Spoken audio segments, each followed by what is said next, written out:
అని ఒక 2 days తర్వాత మళ్ళీ నన్ను పిలిచి ప్రత్యూష చెప్పులను మంచిగా ప్యాక్ చేసి రాక్లో పెట్టి నన్ను పిలిచి అవి మీ అమ్మాయి చెప్పులే కదమ్మా మీరు తీసుకోండి. ప్రత్యూష చెప్పులకు అంత విలువ ఉంది, ప్రత్యూష డ్రెస్కు విలువ లేదా సార్? అంటే ఇక్కడ నేను అందరికీ మీలాంటి వాళ్ళకి తెలియజెప్పేదంటే ఎవిడెన్స్ని ఎట్లా మాయం చేసిండు, స్టెప్ టు స్టెప్ ఎవిడెన్స్ మాయం చేసుకుంటూ వచ్చిండు. ఎవ్రీ ఎవిడెన్స్ లేకుండా నాకు అందకుండా చేసిండు సార్. ప్రతిది ఇంకా నాకు న్యాయం దొరకదు. అప్పుడు సిద్ధార్థ రెడ్డిని అరెస్ట్ చేశారా? అప్పటికి సిద్ధార్థ రెడ్డిని అరెస్ట్ చేసింది సార్. ఎందుకంటే సిద్ధార్థ రెడ్డి తోటే పోయింది కాబట్టి సిద్ధార్థ రెడ్డి కంపల్సరీ అక్యూజ్డ్ కావాల్సింది అక్కడ. కాబట్టి సిద్ధార్థ రెడ్డిని మాత్రం అక్యూజ్ చేసి మిగతా వాళ్ళందరినీ తప్పేసాడు. తప్పించడానికి కావాల్సిన ఎవిడెన్స్ అన్ని తీసేసారు. సిద్ధార్థ రెడ్డికి జైలు పోయిన తర్వాత మళ్ళీ 10-15 రోజులకు బెయిల్ వచ్చి బయటకు వచ్చిన తర్వాత కోర్టు ట్రయల్స్ అయిన తర్వాత సెషన్ కోర్టు ఎన్ని రోజుల శిక్ష వేసింది? 5+2 ఇచ్చింది సార్. అంటే 7 ఏళ్ల శిక్ష. 7 ఏళ్ల శిక్ష అంటే 5 ఏళ్ళు అవుతుంది సార్. ఒక సెక్షన్ కు 2 ఏళ్ళు ఇచ్చిండ్రు, ఒక సెక్షన్ కి 5 ఏళ్ళు ఇచ్చిండ్రు. కంటిన్యూగా ఉంటుంది.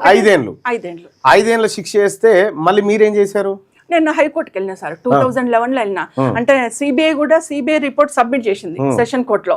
ఇది ఎట్లా అంటే ఆత్మహత్య, సిద్ధార్థ రెడ్డి ఆత్మహత్యకి ఎంకరేజ్ చేసిండు కాబట్టి, పాయిజన్ తీసుకోవడానికి ఎంకరేజ్ చేసిండు కాబట్టి అతనికి ఎంకరేజ్ కింద 5 years +2 ఇచ్చేద్దాము అని చెప్పేసి సిబిఐ రిపోర్ట్ సబ్మిట్ చేస్తే సెషన్ కోర్టు జడ్జి ఇచ్చేసిండు.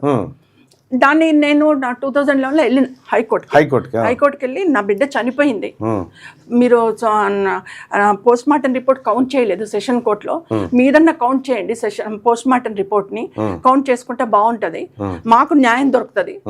ఎక్కడైనా పోస్ట్ మార్టం రిపోర్ట్ కౌంట్ చేయాలి కదా, సిబిఐ కౌంట్ చేయలేదు, సెషన్ కోర్టు కౌంట్ చేయలేదు. నా బిడ్డ అత్యాచారం చేయి మర్డర్ చేయబడింది కాబట్టి నాకు న్యాయం చేయండి అని చెప్పేసి నేను 2011లో వెళ్ళాను సార్ కోర్టుకి. ఇంకో విచిత్రం ఏంటంటే ప్రత్యూషను పోస్ట్ మార్టం చేసిన డాక్టర్ యాక్సిడెంట్ లో చనిపోయాడు. 2009లో చనిపోయాడు. యాక్సిడెంట్ లో చనిపోయాడు. ఎంత విచిత్రం అంటే ఇక ఏ ఎవిడెన్స్ లేకుండా క్లోజ్ చేసిరు అన్నట్టు. ఒకవేళ ఆయన ఉంటే ఆయన అక్కడ సాక్ష్యం చెప్పేటోడు ఏడా హైకోర్టులో.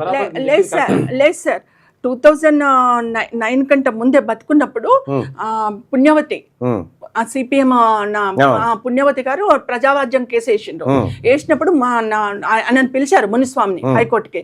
ఆయన వచ్చి సాక్ష్యం చెప్పాడు, ఇది రేప్ చేసిండ్రు, అమ్మాయిని అత్యాచారం చేసిండ్రు, అమ్మాయిని మర్డర్ చేసిండ్రు, నా రిపోర్ట్ 100% కరెక్ట్, నేను బాడీని చూసి చేసిన అని చెప్పేసి చెప్పాడు.